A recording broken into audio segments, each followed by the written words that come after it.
Assalamualaikum dan hai. Salam sejahtera buat murid-murid semua. Alhamdulillah, teacher berpeluang sekali lagi dalam menyampaikan slot sains sekolah rendah.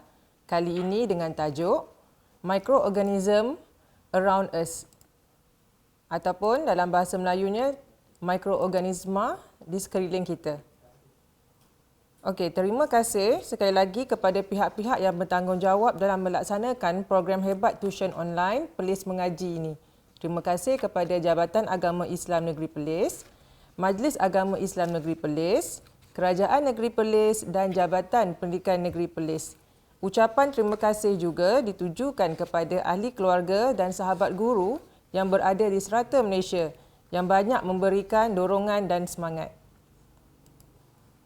Jom, sebelum itu mari kita berkenalan terlebih dahulu. Teacher diberi nama sebagai Norafrida binti Zainuddin, kini dipertanggungjawabkan mengajar di SK Simpang 4 Perlis dan merupakan seorang guru cemerlang sains. Okey, sebelum kita mula, pernah tak adik-adik kenal sesuatu yang dipanggil sebagai kuman? Jom kita rentas kurikulum dengan melihat satu peribahasa Melayu berkenaan dengan kuman.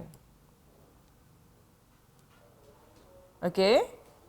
Peribahasanya berbunyi, kuman di seberang laut tampak, gajah di pelupuk mata tiada nampak. Yang membawa maksud, kesalahan orang lain biarpun kecil tampak, tetapi kesalahan diri sendiri tidak disedari. Okey, ini teacher dapat daripada sumber Kamus Istimewa Peribahasa Melayu.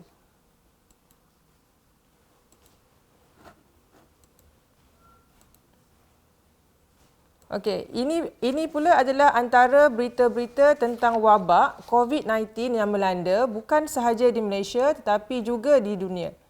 Tahukah adik-adik apa itu COVID-19? Okey, di hujung perbincangan ini kita akan mengetahui tentangnya. Okey, pada hari ini kita akan menyentuh topik-topik seperti apa itu mikroorganisma, jenis-jenis mikroorganisma, proses hidup mikroorganisma, kesan buruk dan kegunaan mikroorganisma, juga hidup sihat berdasarkan pengetahuan tentang mikroorganisma.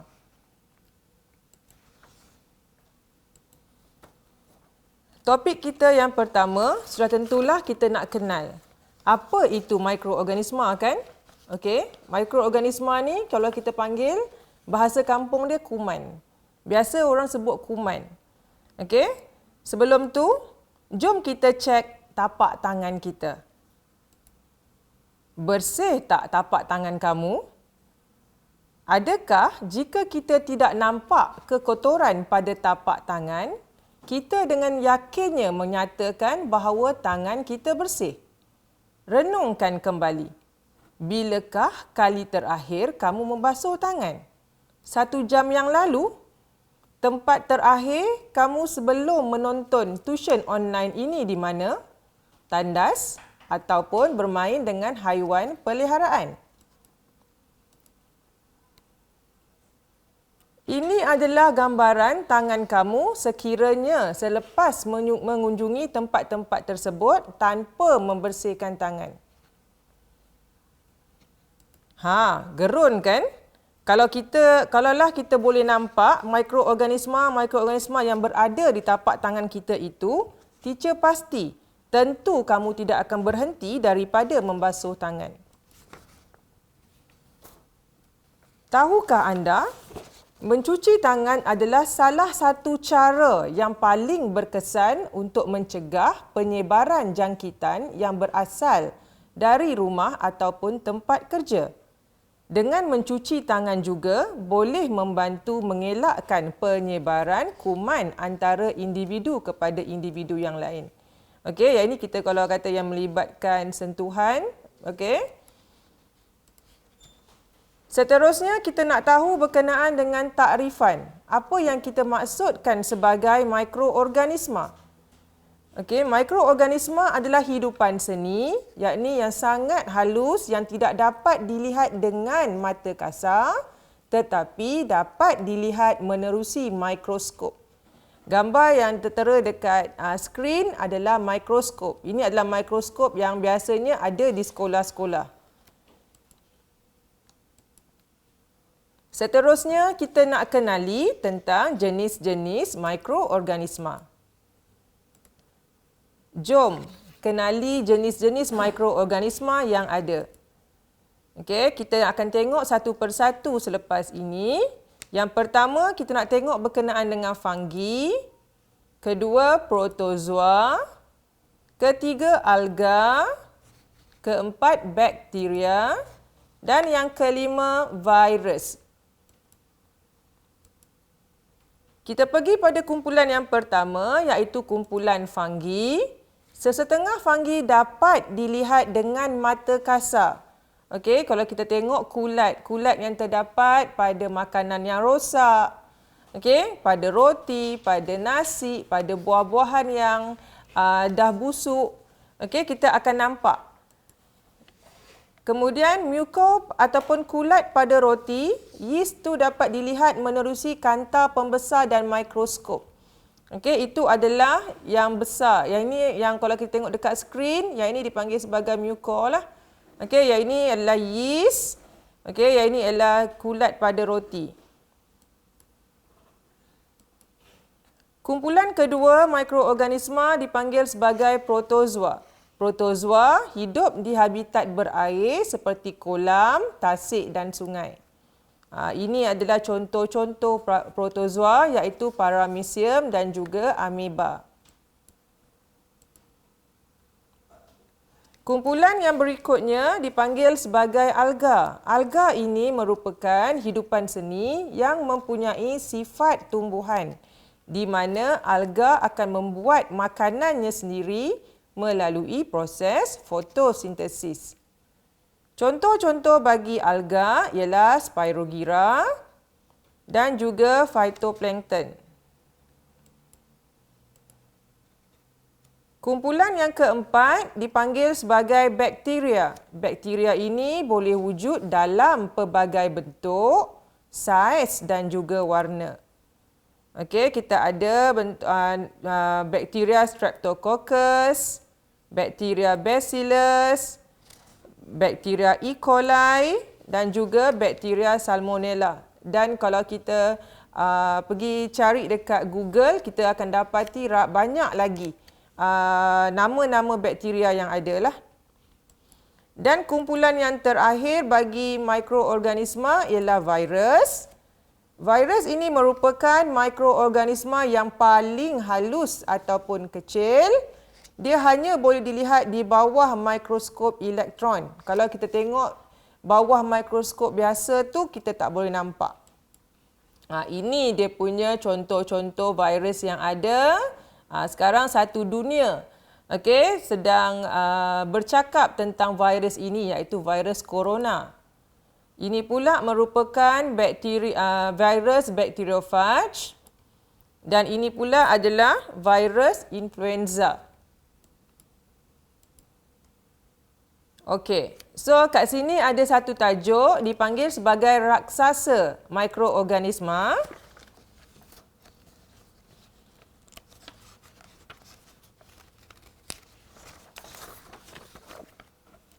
Okey, bertitik tolak daripada pertandingan Maths and Science Made Simple, iaitu program inovasi pendidik yang bertempat di Pusat Sains Negara Wilayah Utara, Alostar Kedah. Okey. Dan juga seminar amalan terbaik PDPC Negeri Perlis pada tahun 2018. Okay, kita cuba untuk menjadikan aktiviti mereka cipta raksasa mikroorganisma ini untuk dijalankan bersama dengan murid-murid.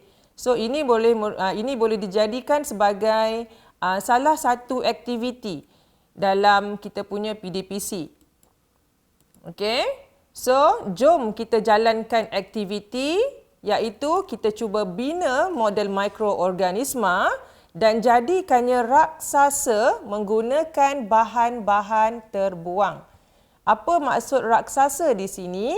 Disebabkan oleh kebanyakan mikroorganisma tu kita tak boleh nampak menggunakan mata kasar. So kita cuba untuk mengimajinasi ataupun kita nak cuba untuk memvisualkan satu bentuk daripada yang kita nampak daripada dalam buku, bentuk-bentuk dia, kepada bentuk yang kita boleh pegang, bentuk yang boleh digerakkan dan sebagainya. Kat sini ada contoh. Okey, jom bina raksasa mikroorganisma, iaitu okey, kita gunakan kita punya peralatan. Okey, kita ada polystyrene, kita ada yang itu teacher ambil daripada yang bunga yang dekat rumah tu, yang dibuat daripada rotan. Okey, kemudian kita color, kita cuba buat untuk dijadikan sebagai kulat ataupun muka pada roti. Kita juga boleh jadikan, cuba untuk visualkan virus influenza. Cuma waktu kita buat dengan waktu tandingan tu tak ada lagi virus corona. Okey, ini pula yang kita visualkan untuk dijadikan sebagai alga atau untuk yang dapatkan Spirogyra, dan ini merupakan bakteria. Okey. Kemudian ini pula kulat ataupun cendawan. Ini merupakan protozoa. Sebenarnya protozoa ni boleh digerakkan. Okey, dan ini adalah virus bacteriophage yang kami bina. Okey, so anak-anak bolehlah cuba untuk buat sesuatu. Okey, masing-masing dah terkurung di rumah. So apa kata selepas ni jalankan aktiviti, okey, bina model mikroorganisma ni dengan menggunakan bahan-bahan yang terbuang. Okey. So kalau kita tengok kat sini teacher ada satu video nak tunjukkan tentang bacteriophage yang boleh digerakkan.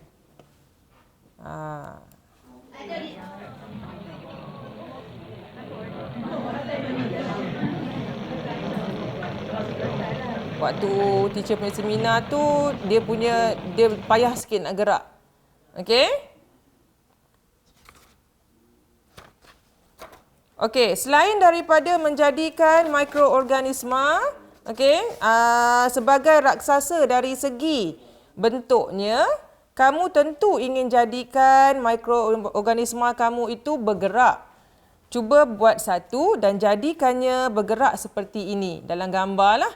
Okey, tentu lebih menarik model mikroorganisma kamu nanti kan?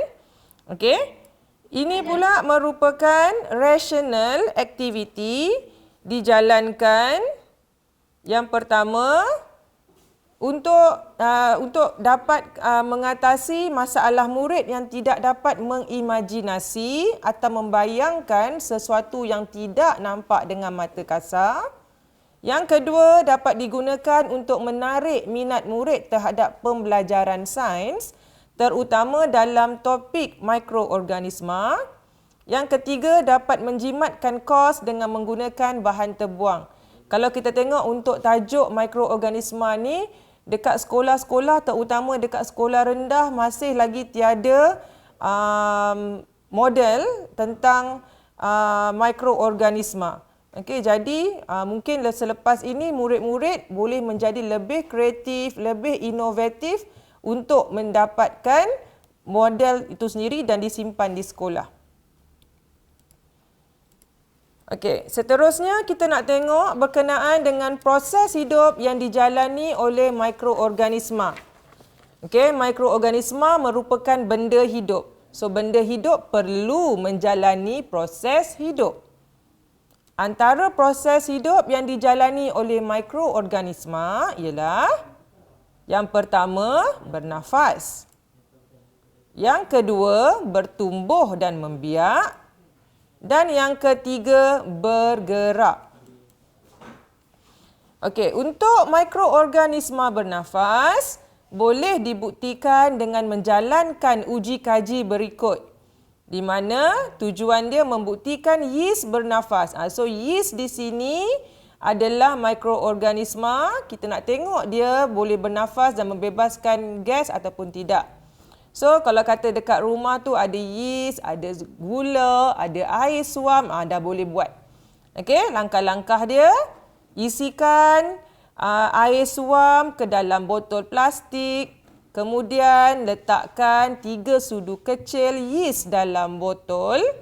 Kemudian tambah 1 sudu besar gula dan goncangkan botol. Okey, di sini gula ini berperanan sebagai makanan kepada yeast. Seterusnya kita akan pasang belon pada mulut botol dan kita akan membuat pemerhatian pada saiz belon. Ini adalah antara anak murid teacher yang waktu teacher buat tu. Okey, yang ini kita nampak. Yang ini kita buat sebagai kawalan, tak letakkan yeast. Yang kat sini kita letakkan yeast dan kita akan dapati dia punya pemerhatian selain daripada belon itu membesar, kita akan nampak pada botol di mana ada gelembung-gelembung udara yang terbentuk.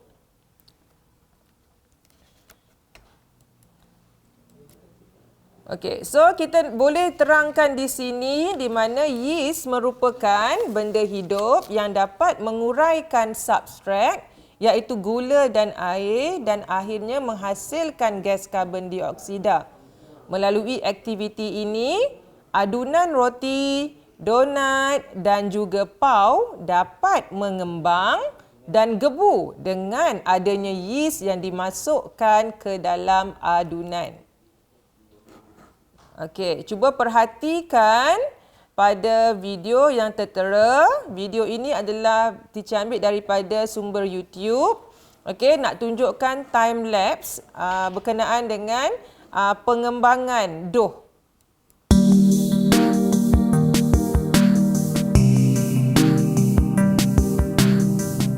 Okey, so kita akan nampak dekat situ.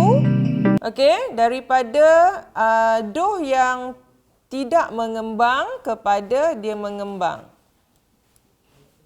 Okey, kat sini ada satu lagi aktiviti iaitu aktiviti jom kita buat donat. Okey, jom kita ikuti video ini untuk mendapatkan donat yang gebu dan lembut. Okey, kat sini pun teacher dapatkan sumber daripada YouTube. Yang ini teacher dapatkan satu resepi. Okey, untuk kita buat donat. Lepas ni bolehlah masing-masing sebelum buka puasa ni buat sama-sama dengan mak ataupun ayah di rumah. Okey, video dia. Okey, kat sini dia ada nyatakan apa bahan yang diperlukan. Kemudian yang kita pentingkan sekarang ialah bahagian part di mana yeast itu. Okey, yeast tu yang akan menyebabkan adunan tu mengembang. Okey, jom kita tengok video.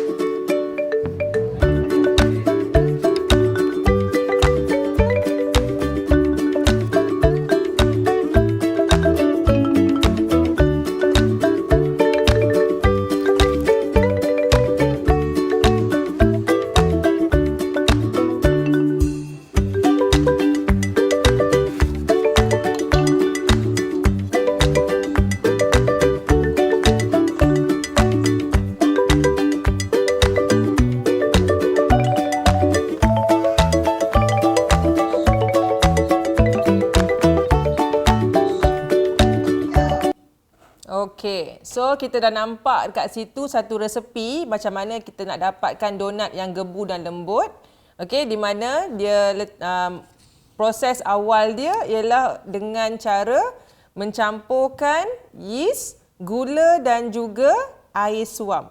So maksudnya kita dengan bahasa lain kita panggil sebagai kita ternakkan yeast tu dulu. Okey. So beralih kita pula kepada proses yang kedua iaitu mikroorganisma bertumbuh ataupun membiak. So dekat sini mikroorganisma dia memerlukan keadaan-keadaan tertentu untuk bertumbuh.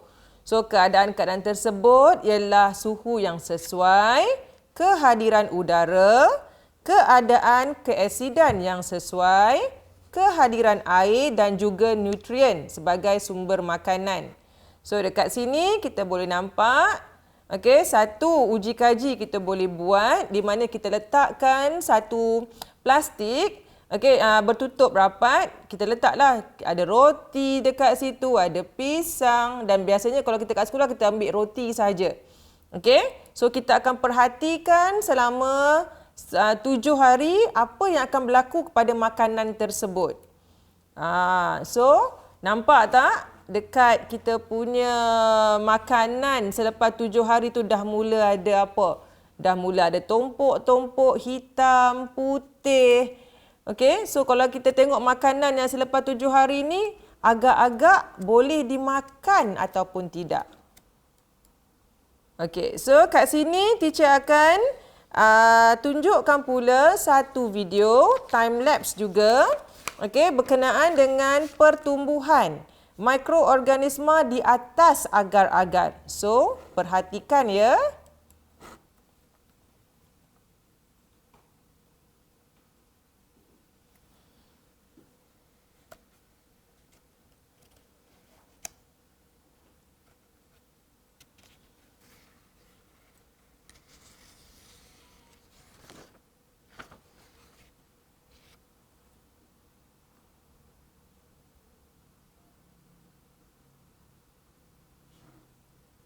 Okey, makin banyak dia punya kulat yang akan terbentuk di atas agar-agar. Jadi kat sini kita dapat buktikan bahawa mikroorganisma itu bertumbuh dan membiak. Seterusnya, kita akan ke proses hidup yang ketiga yang dijalani oleh mikroorganisma, iaitu mikroorganisma bergerak. Okay, kita nak tengok juga, kita nak lihat video untuk lebih memahami berkenaan dengan mikroorganisma bergerak.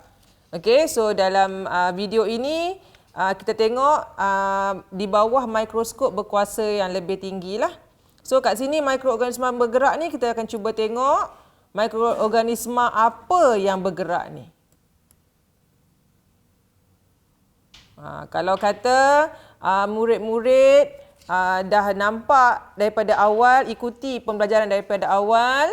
So ini adalah yang dipanggil sebagai paramecium. Okey, ini adalah pergerakan paramecium protozoa ya di dalam air lah. So ambil sampel air yang kita nampak macam bersih ikut mata kasar kita, tapi sebenarnya bila tengok bawah mikroskop itu yang kita nampak. Itu sebab kita tak dibenarkan untuk minum air yang kotor ya.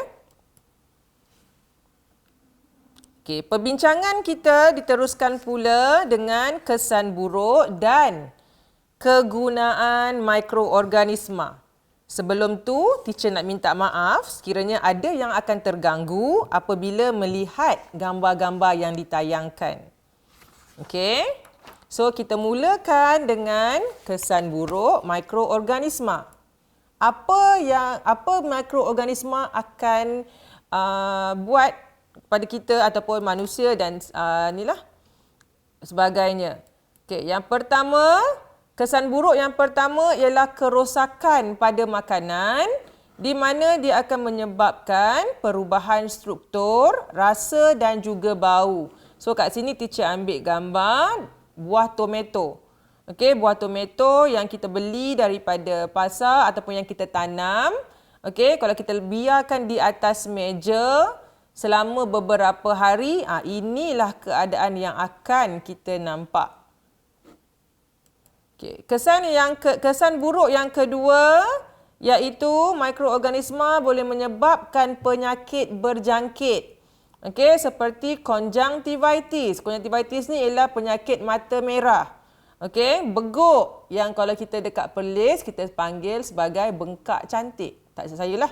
Okey, cacar yang lebih dikenali sebagai chicken pox, tuberculosis ataupun penyakit TB. Okey, dan yang terkini kita ada wabak COVID-19. Okey, itu juga merupakan penyakit berjangkit akibat daripada mikroorganisma. Okey. Seterusnya, kita ada keracunan pada makanan Bakteria seperti salmonella yang terdapat dalam makanan rosak akan membiak dalam usus, menyebabkan simptom-simptom seperti muntah, sakit perut, kemudian pening kepala, itu semua tanda-tanda keracunan makanan. Dan yang terakhir, mikroorganisma juga akan menyebabkan kerosakan pada gigi, yang mana bakteria yang ada dalam mulut akan tukarkan gula dan kanji dalam makanan kepada asid yang menyebabkan kepada pereputan gigi. Okey, kita pergi pula kepada kegunaan mikroorganisma. So, mikroorganisma ni bukan saja akan menyebabkan kesan buruk, dia juga ada dia punya kebaikan. Yang pertama dalam pembuatan makanan. Contohnya yogurt. Kalau kita tengok air yogurt yang ada biasa dalam televisyen yang awak biasa minum. Kemudian kita ada keju, kita ada tempe dan juga kita ada roti, donat dan juga pau. Yang ini kegunaan dia. Seterusnya dalam penghasilan antibiotik dan juga vaksin, di mana penghasilan antibiotik dan vaksin dapat menguatkan sistem imunisasi badan. Contohnya ini adalah vaksin untuk measles. Measles tu ialah campak. Mumps ni ialah beguk dan ni rubella lah. Sekarang ni satu dunia tengah sibuk mencari vaksin untuk COVID-19. Masih lagi dalam penyiasatan, masih lagi tak dapat lagi. So, antibiotik dan juga vaksin ini digunakan untuk menghalang pertumbuhan mikroorganisma yang menyebabkan penyakit. Juga dalam penguraian bahan organik, penghasilan bahan baja organik. So, mikroorganisma ni dia akan merepotkan tinja ayam. Apa itu tinja? Tinja tu najis.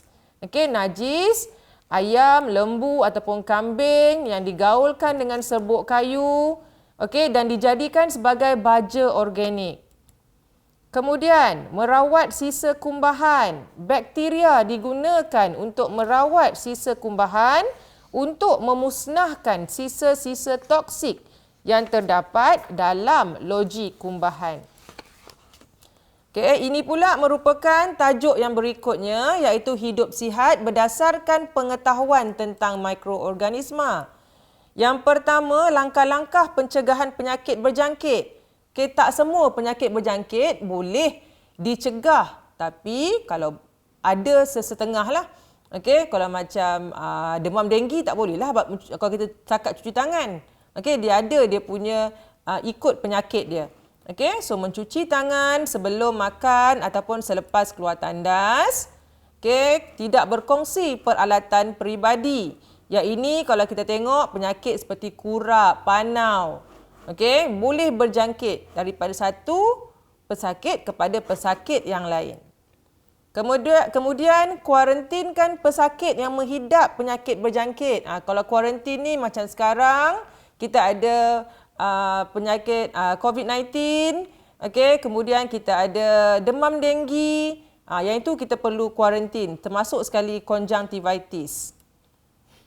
Seterusnya penyediaan makanan yang bersih, perlu memasak air minuman serta menutup mulut dan hidung ketika batuk dan juga bersin.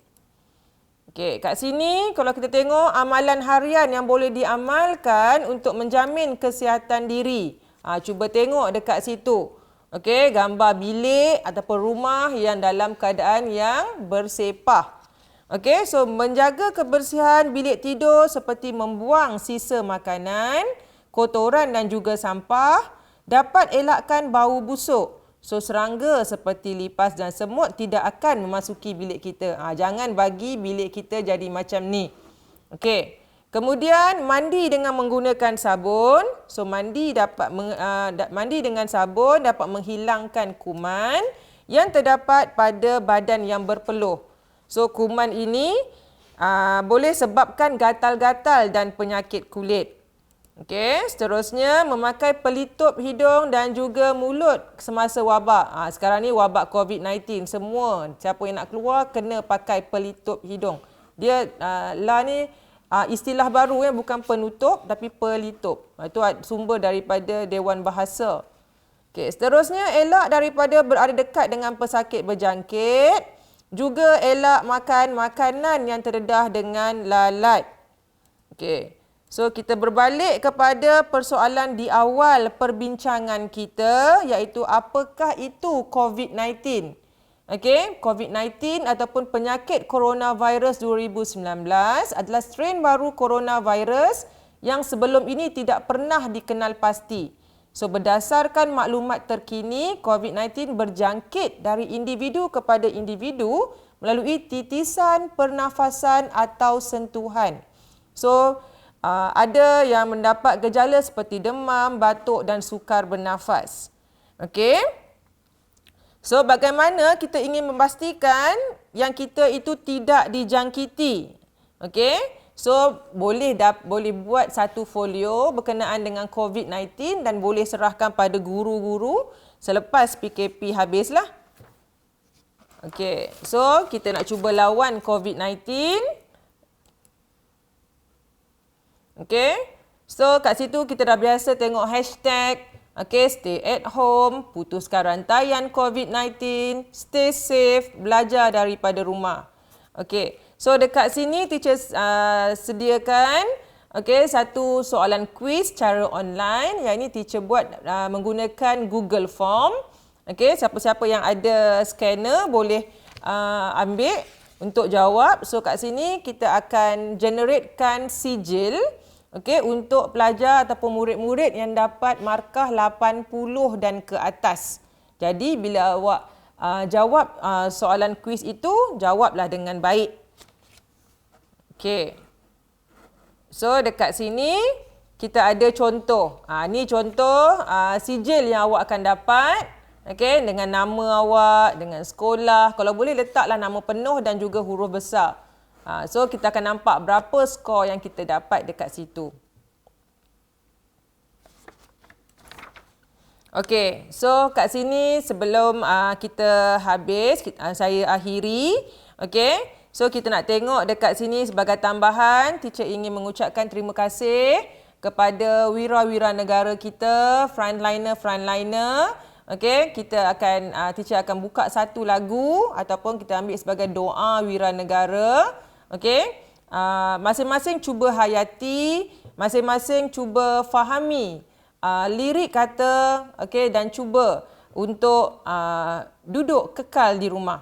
Okey, jangan walaupun sekarang ni ada PKP bersyarat di mana boleh keluar, okey, tapi kalau boleh kita kekal dulu sehingga habis kita punya wabak ni. Okey?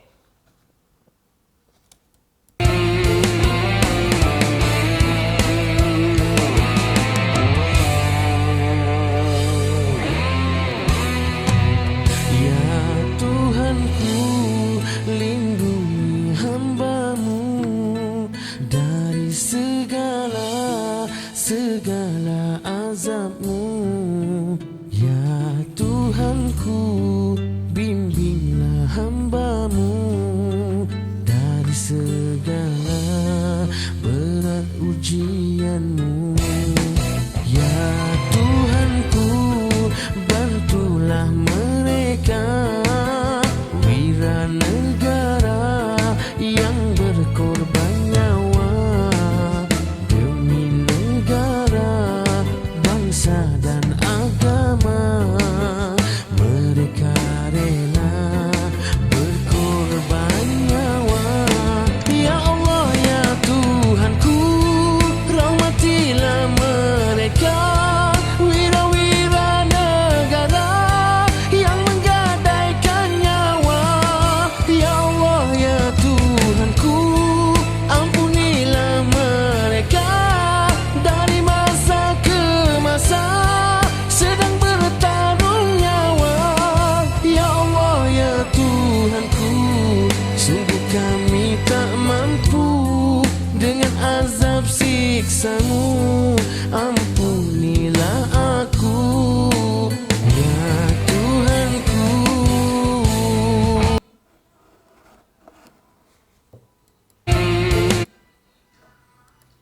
Okey, sekian. Terima kasih. Sesungguhnya yang baik itu datang daripada Allah dan yang kurang dan buruknya datang daripada diri saya sendiri. Diharapkan agar perkongsian kita pada pagi ini dapat memberikan manfaat kepada semua. Okey, Assalamualaikum.